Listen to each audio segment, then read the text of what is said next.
Updated. Be educated. Stop fake news and dismiss disinformation. Isang paalala mula sa Philippine Broadcasting Service.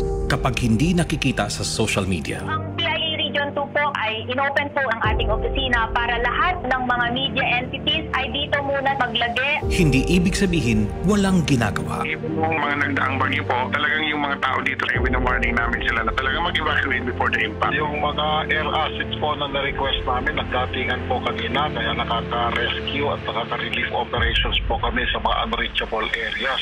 Sakripisyo ng mga rescuers hindi matatawaran. Dahil sa 17 Country Battalion, EFP natin, Marines, nagsisitatingan. Itong patuloy na pagpulan na to, hindi kayang i-drench yung willingness at yung aming commitment to serve and help yung ating mga kababayan. Dahil sariling pamilya nila ay iniiwanan para unahing puntahan at iligtas ang mga nangangailangan. Our National Resource Operations Center ay hindi po tumitigil sa pagre-repack ng mga family food packs. Makakaasa po kayo that we will sustain our disaster response operations. Medyo mahirap po yung tuloy-tuloy, nakakapagod na po. Subalit pumitas pa rin ang mga sundalo na ito pa rin ang aming sinumpang tungkulin na tulungan ng ating mga kababayan na nangangailangan ng tulong. Let's all stop the hate. Bayanihan ang ating kailangan. Pamahalaan ay ating pagkatiwalaan. Dito sila nagtatrabaho round the clock. Ibig sabihin walang hinto, relibo lang. Tulong ay laging nariyan. Kaya natin to. Babangon rin tayo. Isang mensahe mula sa Philippine Broadcasting Service, Radyo Pilipinas, Republika FM1, Capital FM2, at ang Integrated News Team. News and current affairs. Top stories of the day. Business, sports, music, and entertainment. Dadalhin sa inyo ng mas pinaganda, mas pinalawak, mas pinalakas. Radyo Pilipinas. Radyo Pilipinas. 738 sa Metro Manila. Philippine Standard Time, 3:05 po ng hapon. Magandang hapon po at Merry Christmas. Belated Merry Christmas po sa lahat. At nandito na po tayo sa ating programang Kalinga Hatid ng Red Cross sa Radyo Pilipinas.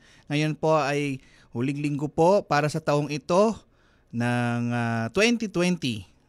At sa wakas makakaligpas na rin po tayo sa taong ito. At makakasama po natin sa ating via Skype po si Sir Francis Cancino. Magandang hapon po, Sir Francis. Belated Merry Christmas po sa inyo. Well, magandang hapon, Edison, at advance Happy New Year sa iyo at sa lahat ng ating mga taga-subaybay nationwide, Luzon, Visayas at Mindanao, and worldwide, of course. Dito pa rin sa inyong himpilang Radyo Pilipinas 1, 738 on your dial every Sunday, 3 o'clock in the afternoon down to 4 o'clock. Sama-sama po tayo. Sapagkat sa araw na ito, huling linggo ng taong 2020, haharapin natin ang pagpasok ng 2021 na kung saan ay may pangakong magandang bagong taon. Siyempre, makakapanayam natin ang mga kinaukulan mula sa Philippine Red Cross. Alamin natin, of course, ang napakahalagang papel na nagampanan ng ating Philippine Red Cross for the year 2020. Of course, kasama natin ang ating inspirasyon sa ating episode every Sunday. Ang ating butihing PRC Governor Cora Alma de Leon. Governor Cora, Happy New Year! Belated Merry Christmas muna bago mag-Happy New Year. Ano?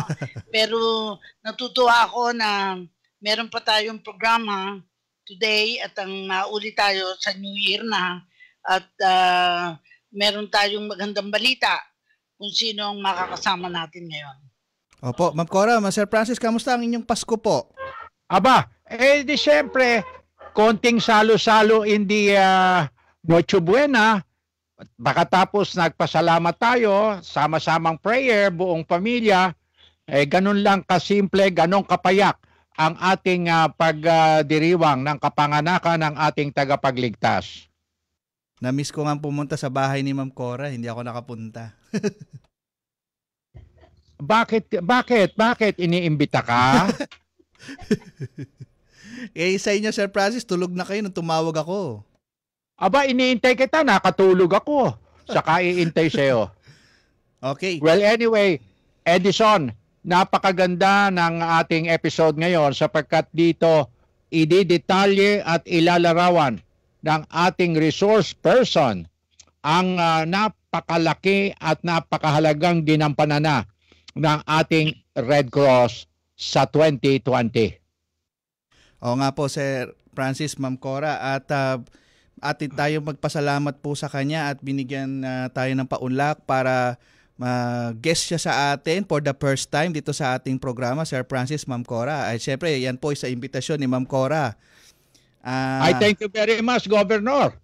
Yes. Na sa wakas, sa last episode natin for 2020, first time naman na magigest natin ang ating resource person ngayon. Ma'am Cora, ipakilala niyo na po ang ating guest. Ako, surprise ako Ikaw na magpakilala. Okay, sige po. Ito na po. Live po siya sa ating Red Cross Tower. Nandoon po siya ngayon. Ang ating butihing Secretary General, si Ma'am Elizabeth Sabalya po. Magandang hapon, Ma'am. Magandang hapon po, Gob. Magandang hapon, Ma'am Cora, Sir Francis, and Edison. Ngayon lang kita nakita, kasama ka palang anchor.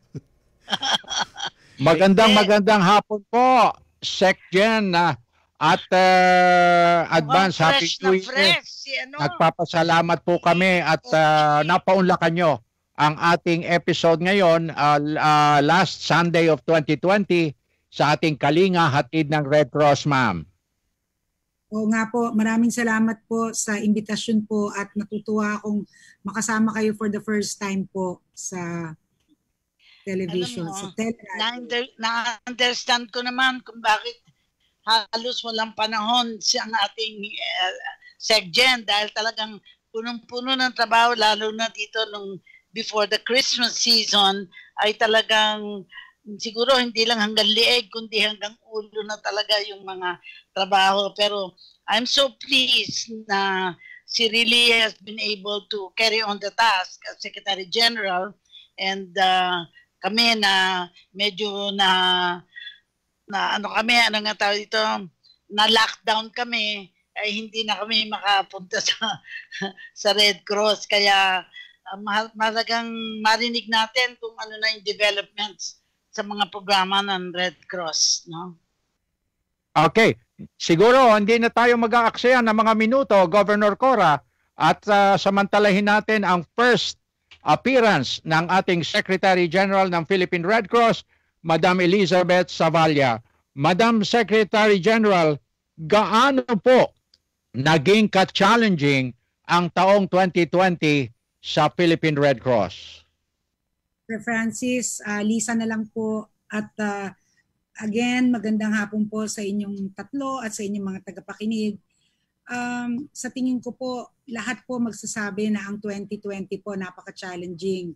Kasi bago po tayo pumunta dun sa challenge ng pandemic na nagsimula ng December din po, pero talagang nag-lockdown na po ng March, meron muna po tayong mga ginagawa nung time na yon kasi po nagkaroon po ng typhoon sa Mindoro, yung Typhoon Tisoy. Meron po tayong Mindanao earthquake sa North Cotabato at sa Davao del Sur. At meron din po tayong relief operation pa po sa Samar at Mindoro, Surigao, para po dun sa Typhoon Ursula. Sinundan po yun ng January 12 nung pumutok po yung Taal Volcano. So tayo po ay merong operation sa Taal dahil napakadami nga pong naapektuhan ng lahat ng mga bayan na malapit po sa Taal. So meron po tayong mga ginagawang operation doon nung mga panahon na yon. Nag-distribute po tayo dahil ito po for the first time po nung pumutok naman po ang Taal, doon lang po kami naka-experience ng napakaraming evacuation centers. Kasi po dati-dati po, yun pong mga 20, 30, marami na pong evacuation centers yun. Pero ito po, kahit konti lang po ang naapektuhan sa Cavite at sa Laguna, abay mahigit 400 po ang mga evacuation centers na na-establish. Kasi parang kahit saan po na mayroong neighborhood, magsasama-sama lang sila tapos accredit sila na isa na silang evacuation center. Kaya naging napakahirap po ang pag-ikot dito sa nung panahon po nang pumutok ang Taal volcano. So yung mga usual po na ginagawa natin doon, pagkain, yung welfare na programa, nag-relief tayo, yung sa safety po, first aid, naglagay po tayo ng mga ambulansya doon at nag-set up po tayo ng mga tents. Kasi matagal pa po ang pagtatayo ng shelter, so doon po ang sinimulan po nating gawin po ay mga family tents po. So meron po tayong mga evacuation centers na inadapt, pero ang ginagawa po natin, paikot-ikot po, meron tayong mga pinapapuntang teams, nag-free clinic din po tayo. Tapos tinitingnan na lang po kung sino po talaga yung hindi pa nasa-serve talaga. Yun naman pong iba, overserve dahil po dating at dating ang nagbibigay ng walang coordination sa local government. Kasi sa Red Cross po, kailangan po may coordination sa local government para po nalalaman po na ang pinupuntahan pong lugar ay talagang mabibigyan ng tamang serbisyo. Hindi po yung kung saan mo lang gusto pumunta, pupunta ka doon at magbibigay ka ng services mo. Now, siguro Sec Gen Liza, alam po namin at alam ng sa ating sambayanan kung gaano kabilis umaakto ang ating Philippine Red Cross sa mga ganitong pangyayari, kalamidad, man-made or natural calamities, at yung mga series ng mga pagbabagyo sa ating bansa. Pero ano po ang masasabi ninyong mga achievements ng ating Philippine Red Cross para sa 2020 nang kayo na ang Secretary General, ma'am? Una po, gusto ko pong banggitin na siguro po yung nabanggit nyo na mabilis umaksyon ng Red Cross. Nangyari po ito dahil magmula po nung naging chairman po si Senator Gordon ng 2004, ang amin po kasing mantra ay volunteers plus logistics plus information technology is equal to a Red Cross that is always first, always ready, always there. So ang ginawa po ng Red Cross sa pamumuno po ni chairman at ng board, ini-equip po niya ang mga kagamitan para po kapag po may kailangang tulungan mula po sa emergency hanggang sa recovery po, may mga gamit po na magagamit ang Philippine Red Cross nang hindi po kailangang manghihiram pa sa iba. Kunyari po, pagbiglaan pong maghahakot ng tao, papunta po sa safety na lugar, mula po sa baha, meron po tayong mga 6x6 na truck, meron din po tayong mga boats. Pagdating naman po sa nagkaroon naman po ng baha, maraming maputik na lugar, meron po tayong payloaders, meron po tayong mga pang-flush na mga fire trucks na magagamit po natin para makatulong po sa pagpapalinis ng isang lugar. At kung mawala naman po ng tubig, meron po tayong 22 na water tankers para po makapag-supply naman po ang ating wash department ng tubig at makapagtayo din po ng bladder at lagyan po yun ng mga gripo, mamigay po ng mga lalagyan na balde, yung ating pong tinatawag na jerrycan para po may gagamitin sila sa pag-igib at magiging temporary panggamit po nila yon sa evacuation center o sa bahay Manila kung sila po ay nasa community. So maraming mga ganitong bagay po, pwede po tayong mag-set up ng mga tents kung kailangan po ng tutuluyan, pwede po tayong maglagay ng tents na temporary na parang hospital, pwede din pong temporary na mabigay po para ang mga bata po kung nasa evacuation centers ay magkaroon po ng activities. So kumbaga lahat po ng sektor po na may programa po tayo, kahit papaano po, meron po tayo ng basic na mga gamit para ma-allow na magawa po natin yung activities natin na yon. Pwede po tayong mag-first aid station, meron po tayong mga ambulansya, may mga volunteers po tayo sa health sector, meron din po tayong welfare desk na pwede po nating ilagay sa bawat evacuation center para po naaalagaan po nila ang psychosocial na pangangailangan po ng mga nasa evacuation center para po yung mga nagkakaroon ng anxiety, yung mga nadidepress, ay makausap po natin at mabigyan po natin ng pag-advise para po lumakas ang loob nila sa kung ano man po ang problema na meron sila at that time. Governor Cora. Oo. I think kaalinsabay nito ang malaking contribution ng Red Cross itong pag-establish ng molecular laboratories all over the country kasi napaka-significant achievement ito sa aking palagay because current ang pangangailangan ng testing ng mga tao to find out if they are positive and if they're negative, they have been given sufficient information what to do at naniniwala ako na all over the country and of course ang contribution ng Red Cross sa world itong pag-address sa pandemya natin na face natin itong coronavirus. So very significant ang Red Cross. Ano dito sa Jen? Totoo po ang sabi niyo, Ma'am Cora, na ito po ang pinaka-major na accomplishment po natin sa taon na to dahil kung hindi po natin, hindi po tayo nag-brave, hindi po tayo nag-dare, napasukin po itong testing na to at the time na wala pong gustong magkaroon ng kontribusyon sa aspeto po ng COVID dahil nga it's a new virus, wala pa pong may experience dito. Kung gusto ko lang pong i-share na napakahirap po na naging kalagayan ng mga empleyado ng Red Cross nung nagsisimula po tayong iplano na magbubukas po tayo ng mga laboratory. Ang mga empleyado po natin ay pinandirihan, pinaalis po sa mga tinitirahan nilang mga boarding house, kinandaduhan po yung mga inuupahan nilang mga facility at ayaw na po silang papasukin. Kasi po ang Red Cross ay magtatayo po ng laboratory.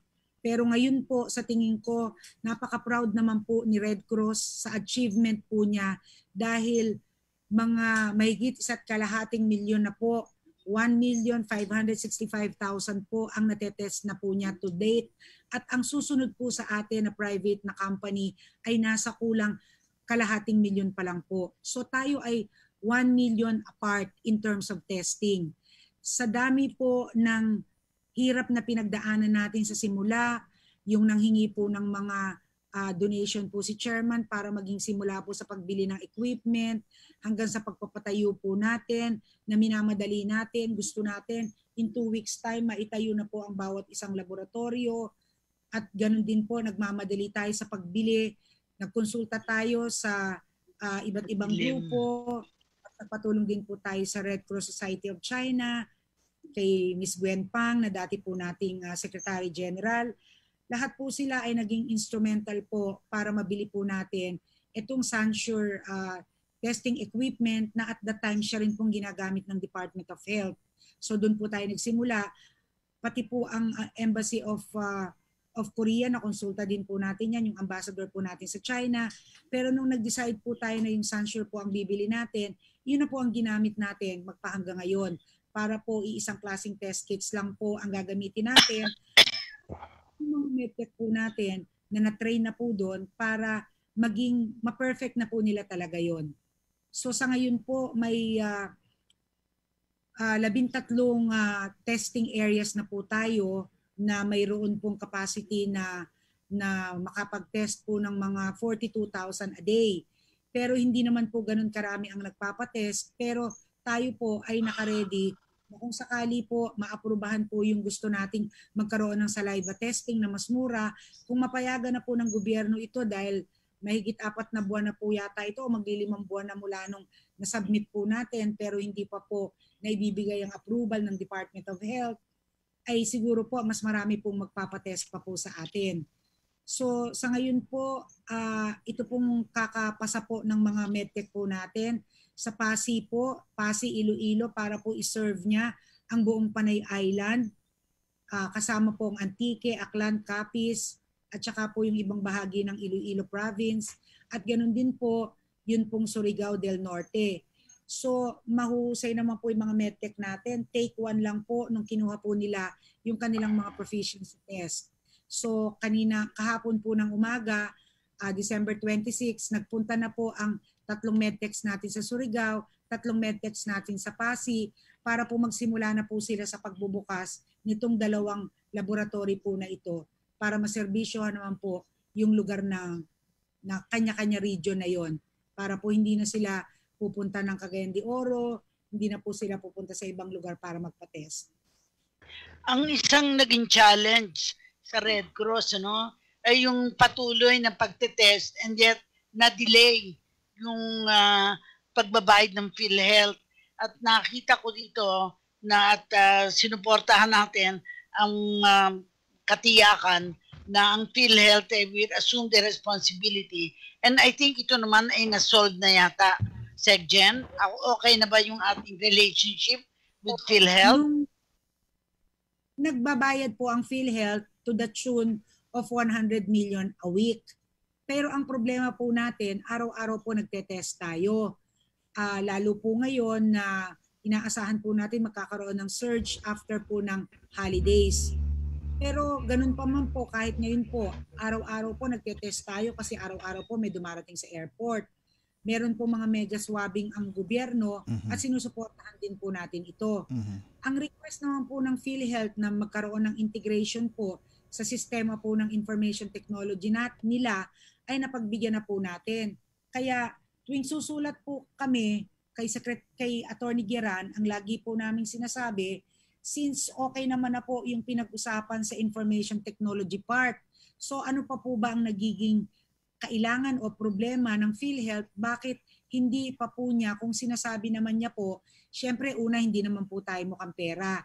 Tayo po ay nagiging makatotohanan lamang na nag-render po tayo ng maayos na serbisyo at naibigay po natin lahat ito, lalo-lalo na po nung panahon na dumarating po ang mga OFWs, nangangailangan po ng magte-test sa kanila. And at that time, wala pa naman pong malaking facility ang gobyerno. At ilan pa lang po. Nung nagsimula po si Red Cross, 5 pa lang po ang laboratories. Ngayon lang po dumami na 176 na po nationwide. Pero iba-iba po ang capacity nito. At marami po dito, halos kalahati ay private. So dahil naibigay naman po natin ang tamang serbisyo, lalong-lalo na po nung panahong kailangan tayo ng government. So ang request po natin sa kanila, sana naman po ay dahil nandun naman po lahat ng billing statements natin, bilisan lang po ang validation. Kung kiniklaim naman po ng gobyerno na may pambayad sila sa atin, bayaran na po sana lahat ng obligasyon sa atin dahil kailangan din po natin yon para sa pangsweldo, yung mga operational expenses po natin dahil ang mga laboratory po sa probinsya ay hindi naman po kumikita pero nagsiservisyo po dahil may mga cases po ng COVID doon.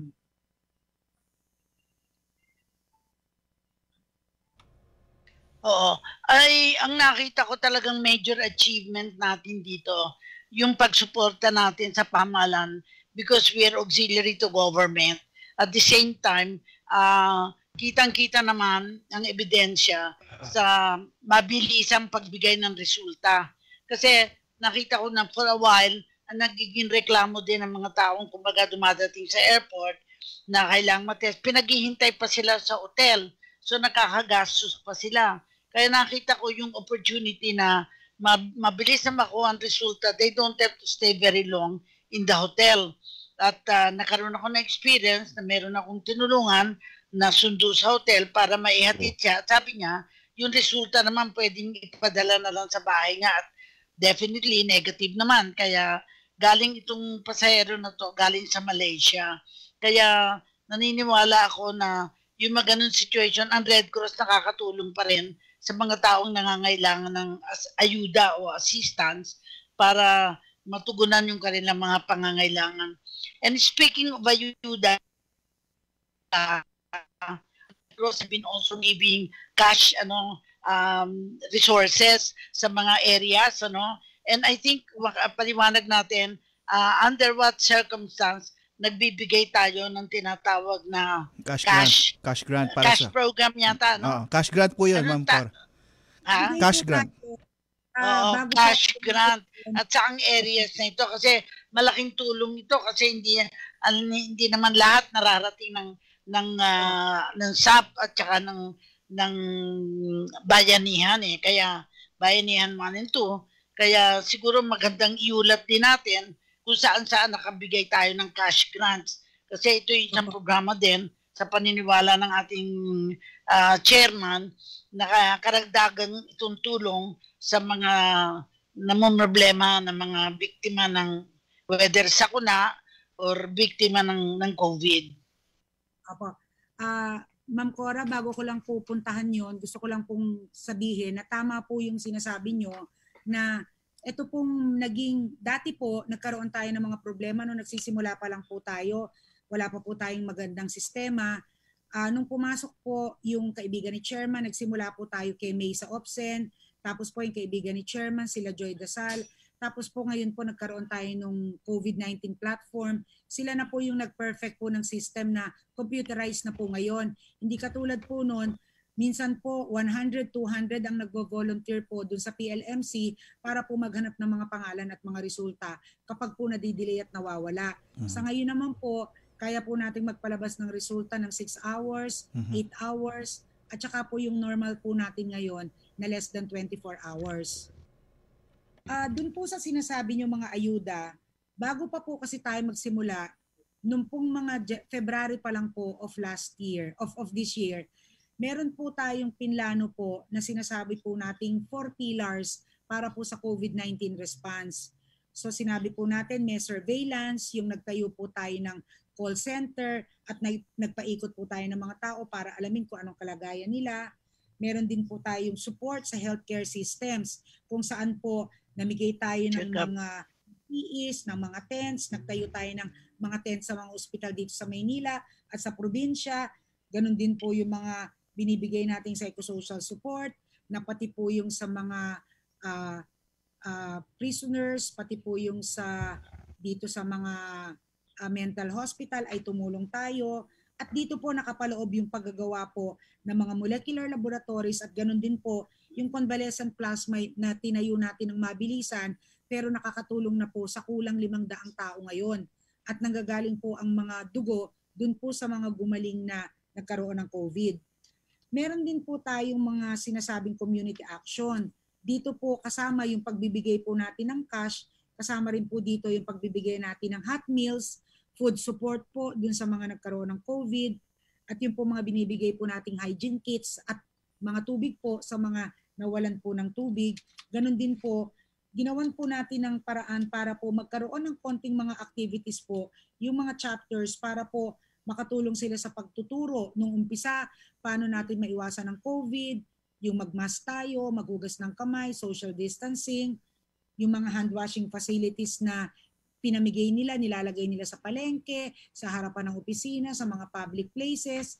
At meron din po tayong business continuity kung saan ang mga staff natin ay hinikayat natin na patuloy pa rin silang magtrabaho, magbigay ng serbisyo, kahit yung iba nag-work from home, para ang Red Cross ay maging kaagapay ng gobyerno sa pagsuporta sa lahat ng activities na may kinalaman po sa COVID-19 response. So dun po sa mga pamilya na binibigyan po ng cash assistance, ang nangunguna po dyan ay ang Metro Manila. Kasi po dito po talaga nagkaroon, andito po ang hotspot ng COVID. Pero dahil po may mga national societies po tayo na may kasalukuyang mga programa po sa iba-ibang lugar, katulad po ang American Red Cross, meron po siyang programa sa lahat ng lugar, sa 9 na bayan, 9 na probinsya kung saan nagdaan ang hayan. So sinuportahan po nila yung mga probinsya na yan, na yung mga nangangailangan dahil naapektuhan ng COVID ay binibigyan po natin ng 3,500 pesos. Ganyan din po ang pinamigay po natin sa Metro Manila. So meron po tayong total na 17,510 na makakatanggap po niyan at meron po tayong total na 3 million sa programa na ito. So puwera po sa American Red Cross, ang nagbigay po rito ay ang IFRC at ang Netherlands Red Cross. So ito po ay halos patapos na po ito. May mga ilan-ilan na lang pong lugar na kinukontinue po ang pagbibigay. So kailangan po para mag-qualify po dito, dapat po ay nagkaroon po sa kanila ng may COVID, hindi po sila nabigyan dun sa programa ng gobyerno na financial support. Yung family head po nila ay walang trabaho, meron pong persons with disabilities sa kanilang pamilya. Yung mga ganun po na may mga parang dinesign tayo na parang mga kondisyon para sila ay ma-prioritize over other families. I think ang magandang contribution, sandali Francis, 2 points lang. I think ang difference ng Red Cross din as an auxiliary to government is accessibility. Ibig sabihin, karakalaka nakakarating doon. For instance, nung magka-disaster sa Catanduanes, meron tayong satellite phones that we were able to get the information immediately. Ikalawa, ang nakita ko din dito, yung accountability. Iniuulat kung ano na yung mga na-achieve kasi very important kasi yung transparency natin. Naniniwala ako na this will ensure trust of the people who are giving money to us at any humanitarian response. Kitang-kita, we are part of a world organization, international organization, kaya hindi lang tayo solo, may mga tumutulong sa atin. I think, Francis, meron kang tanong earlier? Yes, thank you, Governor Cora. Hindi po matatawaran, Sec-Gen Lisa, ang kasanayan at commitment ng mga opisyales, staff at volunteers ng ating Philippine Red Cross bilang auxiliary to the government. Pero sa tingin po ninyo po ba sa ngayon, ang pinakamalaking kinaharap natin ay hindi po itong mga pangkaraniwang kalamidad na kayang-kaya po natin na tugunan ang pangangailangan ng sambayanan kung hindi itong gaano po itatagal nitong COVID-19 dito sa bansa. At alam ko, masyadong seryoso ang ating PRC dito po sa pagtugon na ito bilang kaagapay ng gobyerno, Secretary General.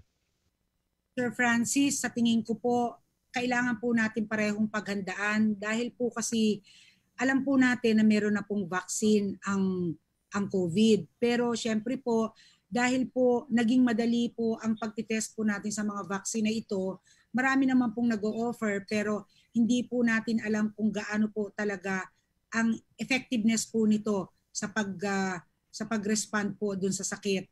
Pero syempre po, itatry natin ito kasi ito lang po yung available na parang option sa atin ngayon.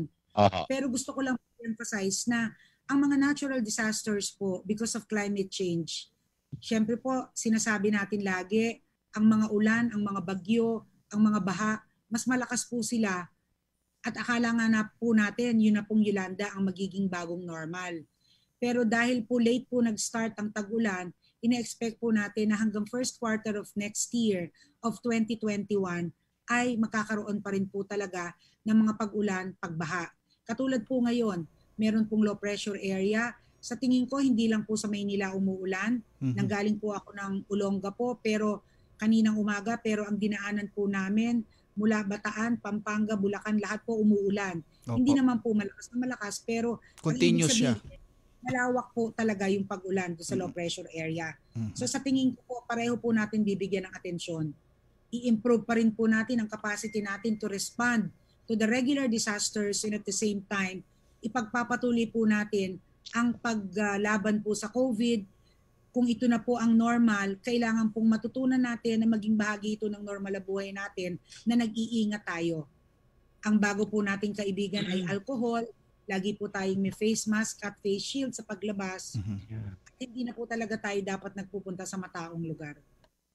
Well, Sec-Gen, posible po ba na maglabas ng istatistika ang ating Philippine Red Cross sa tagumpay ng ating convalescent blood plasma donation at yung kung ano po ang naging resulta na if ever sinubukan na natin itong saliva test? Yung sa saliva test po kasi, na-present na po namin lahat ang resulta ng experiment namin. Kasama po yung nakakilala po ni Chairman na taga University of Illinois na Pilipina. At ganoon din po kasama rin po natin dito ang mga taga University of the Philippines. So ang nagiging problema na lang po namin, hindi po namin maintindihan sa government bakit po hindi pa bigyan ng pagkakataon na kung wala naman pong problema sa ginawa namin dahil natin nila GOB ng Red Cross at ng UP at ng University of Illinois, para po sana makapagbigay po tayo ng mas murang tests at mas ma-encourage po yung iba na magpa-test talaga at lagi, ito po ay magiging mas mura.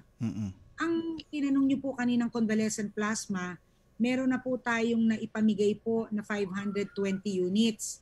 At ito po ay nakatulong na bagamat hindi po lahat ng pasyente na nabigyan natin ay nabuhay, pero nabigyan po natin ng pagkakataon ng iba na mabuhay because of this blood plasma.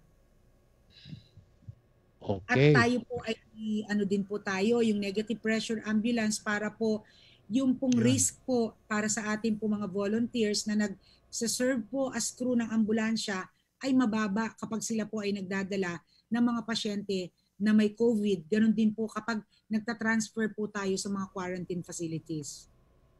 Alam mo, may pinalabas ang World Health Organization na sabi na it is not just COVID-19 that is killing people. It's underprivilege, it's lack of access, it's years of living with health conditions that haven't been properly managed by whatever reasons, said by Dr. Mike Ryan. Ang sa aking palagay, ito yung tinutupad ng Red Cross dahil bukod sa pagtulong sa COVID-19, tinitingnan din yung pangangailangan ng mga mamamayan natin, lalo na yung na-find na sila, apektado na sila, to ensure access, no? Sapagkat ang role naman talaga ng Red Cross is to help the most vulnerable. Kaya karagdagan dito, alam ko din na meron tayo ding pan-dialysis. I think we should also mention that na busy na tayo dito sa molecular laboratory, patuloy pa rin yung ating Red Cross sa pagtulong sa may dialysis center tayo na siguro dapat may balita na rin natin how we are able to do it, Seggen. Ma'am, ang dialysis center po natin ay nandoon po sa ating dating opisina po sa Port Area.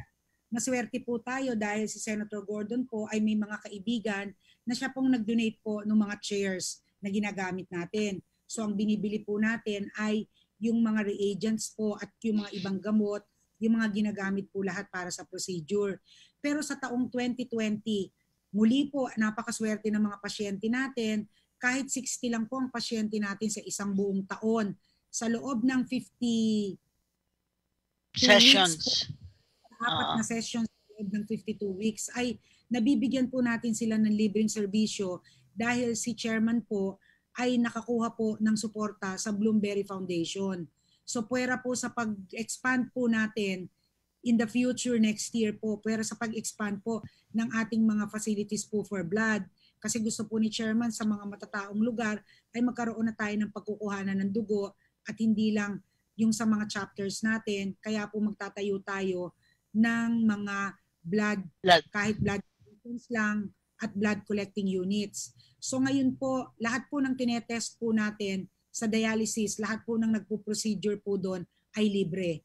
So hanggat may pondo pa po tayo na binigay po ng Bloomberry Foundation kay Senator Gordon, tayo po ay patuloy pa pong makakapagbigay ng libreng procedure po sa dialysis.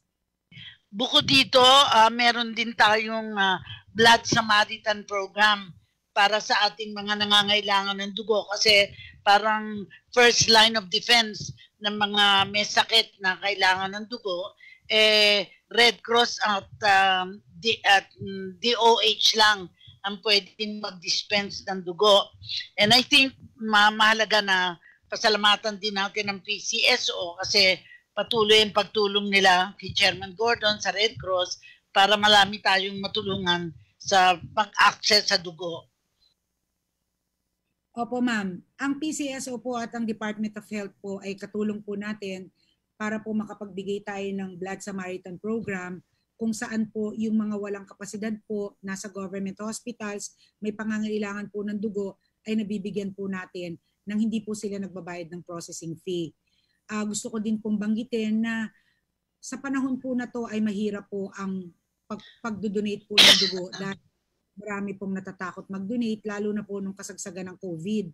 So si Chairman Gordon po ay nagtatawag ng mga kaibigan niya, mga kakilalang kumpanya, katulad po ang Miguel nagdo-donate sa atin, ang Starbucks nagdo-donate sa atin, yung mga ibang kumpanya pa po, minsan po tumatawag po siya sa military, AFP, nag-iingi po ng support. Kasi po ang pangangailangan po sa dugo ay patuloy. Lalo na po ngayon na pwede na pong gawin sa ospital ang mga procedures. So lagi po tayong mataas ang pangangailangan sa dugo.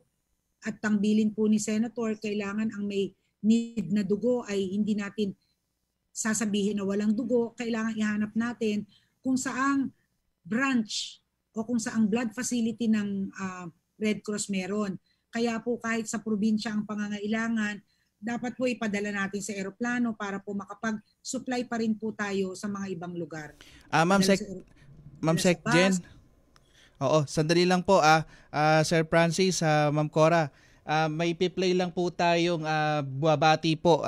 Pagkatapos ito ituloy po natin ng pag-uusap sa lahat po ng mga kinausap nating ilang staff chapters at saka ilang board. Ito lang po ang nagbigay ng kanyang paunlak ng pagbati para sa ating programa. Christmas is the season to say thank you to all of those who have been kind and caring for us during the last year. So on behalf of the Philippine Red Cross, I'd like to say to all our colleagues, our staff members, to all our clients, to all our sponsors, to the Board of Governors, to Chairman Dick Gordon, and to all of those who believed in the humanitarian principles and activities of the Philippine Red Cross. May you be blessed more in 2021, and may the people you blessed be blessed as well, as we join in wishing everybody a season of joy, peace, abundance, and of course, good health. As our President says, let us heal as one nation. The Philippine Red Cross, a humanitarian agency which is auxiliary to government, joins the whole nation in praying that 2021 will be a COVID-free year. Best wishes from Governor Lorna Capulan to all of you, from my family as well to yours. Maraming salamat po, Chairman Dick.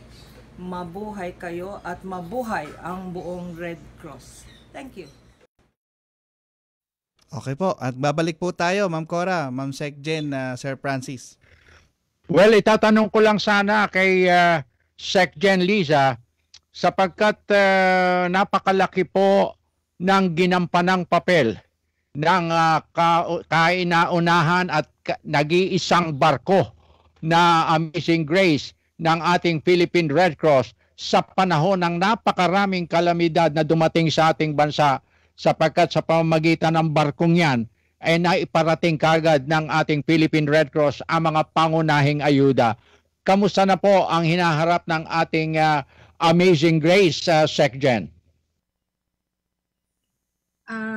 Tulad po ng sinasabi ni Chairman, sana po hindi siya kinakailangang gamitin para sa pangmalawakang problema, lalo na po ngayon kasi po nung binili po yan ay wala pa po tayong masyadong mga warehouses po sa mga probinsya, sa mga region. Kaya po ang intention talaga siyang magdadala. Pero po nung nakapagpagawa po tayo ng mga warehouse ay nakapag-prepositioning po tayo ng mga gamit sa iba't ibang region. Okay. So from the north, sa Batangas, sa Bicol area, sa Visayas, sa Mindanao, kahit po paano ay may mga nakapreposition po tayo dyan, lalo na po sa Cebu kung nasaan po yung malaking warehouse natin. Pero nito pong sa Catanduanes po ay sinubukan po natin siyang dalhin para po makapagdala po ng payloader ng mga ibang sasakyan po na pangserbisyo sa Catanduanes.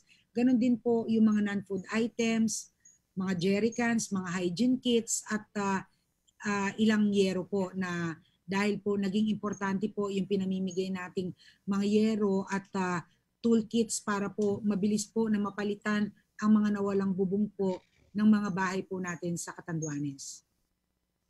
Well, alam nyo po, SecGen, much to our desire na palawigin pa itong ating panayam na ito, Governor Cora, with our Secretary General, pero we are almost running out of material time. Siguro sasamantalahin natin na anyayahan ulit ang ating butihing SecGen sa unang episode naman natin sa 2021. If God permits, sa SecGen, pwede po ba?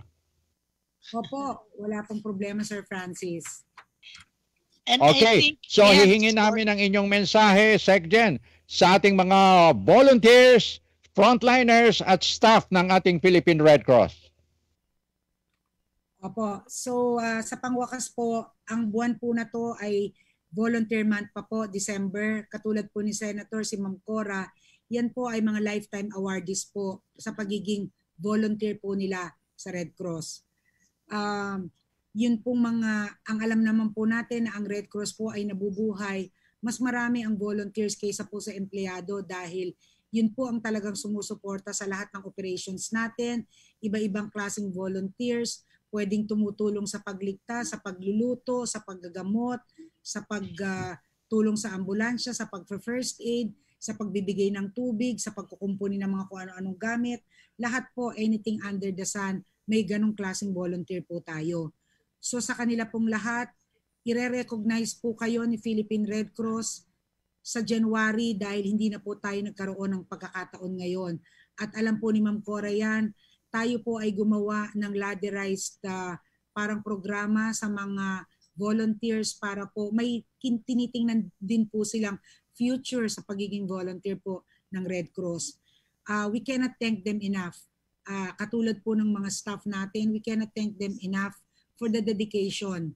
Kasi po, ang tulad nga po ng pinag-uusapan namin lagi ni Ma'am Cora, pag sa Red Cross ka dahil hindi naman po ito katulad ng pribado na mataas ang pasweldo, dapat may iba ka pang calling, may iba pang incentive para sa iyo para magstay ka sa organization. At ang lagi ko pong sinasabi sa mga empleyado, it always feels good if you are able to serve and help others.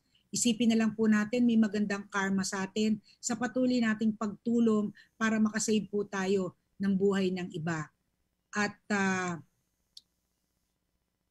salamat po sa lahat, hindi lang po sa volunteers natin, sa mga empleyado, kung hindi sa lahat po ng tumutulong sa atin, sa mga donors natin, sa patuloy na pagtitiwala po nila sa Philippine Red Cross na kaya po nating ibigay ang serbisyo every time there's an emergency or there is a disaster. So sa inyong lahat din po na nakikinig, sana po maging mas maganda ang year 2021 para sa atin. Pilitin po nating magstay safe at magstay in the best of our health para po hindi na tayo maging problema sa ating healthcare system at tayo ay maging laging malusog at patuloy na mapagtagumpayan ang virus ng COVID. So maraming salamat po Ma'am Cora, Sir Francis and Edison for inviting me. Sana po marami akong nabigay na linaw sa ginagawa ng Red Cross sa ating bansa. SecGen, ilakip niyo na rin po ang inyong year-ender message sa ating sambayanan na talaga namang umaasa sa krus na pula. Sa pamumuno po ni Senator Gordon ng board, hindi po kami magsasawa na pumunta agad-agad kung saan po may emergency. Sa abot po ng lahat po ng makakayanan ni Red Cross using its own resources sa emergency phase po. And then later on, sa recovery naman po, yun na po yung hihingi na po kami ng tulong sa iba para po mas maibigay ang mas kompletong serbisyo sa lahat po ng naapektuhan. Yun ating po mga most vulnerable. So muli po, maraming salamat. Thank you very much po ang ating butihing Philippine Red Cross Secretary General, Madam Elizabeth Zabalya. Governor Cora. Yes, I was so impressed with the greetings of our Governor Lorna Kapunan, no? At kaya gusto ko, ang idea ko naman ngayon, every episode natin, we have 4 episodes a month, we have 52 weeks, bale. We will try to make sure na may greetings lahat ng board members para makita nila kung sino-sino ang nagsisilbi. So we will get the clip from the members of the board and then hopefully also the chairman para meron tayong opening salvo from the chairman, and maybe once a month ang ating Secretary General can give her monthly report on or update, kasi maganda itong nagawa natin, and of course in the process eventually lahat ng chapter administrators natin ay makikilala sa magitan ng ating Kalinga Hatid ng Red Cross. Maraming salamat, and I say mabuhay tayo, mabuhay ang Red Cross, at see you again next week. Okay, thank you very much, Governor Cora, ang ating butihing Governor ng Philippine Red Cross, Cora Alma de Leon. So, Edison, nadinig mo na ang assignment mo for 2021. Kailangan i-segmentalize na natin ang lahat ng ating mga magiging resource person para makilala sila nationwide. So, mga kaibigan, ang inyo pong Kuya Francis, nagpapasalamat po sa inyong patuloy na pagsubaybay sa ating Kalinga Hatid ng Red Cross every Sunday, at nag-iiwan ng mga katagang get out and help make today a better tomorrow. Advance Happy New Year sa inyong lahat. Back to you, Edison. Maraming salamat po, Sir Francis, Ma'am Cora at Ma'am Lisa. Section Lisa, tayo po ay susundan na po ng susunod na programa ni Ma'am Vance Fernandez sa kanyang programa. Happy New Year po sa lahat. We know you're always on the go. Pero ang mahuli sa balita is always a big no-no. Kaya Radyo Pilipinas is here to keep you updated. Reliable news delivered to you as it happens. Para sure na wala kang mamimiss. Bookmark our website at www.radiopilipinas.ph. Follow us on Twitter at Radyo Pilipinas 1 and like us on Facebook at www.facebook.com/Radyo Pilipinas 1. Together, let's dismiss disinformation. Radyo Pilipinas, 738 AM. Sa layuning matulungan ng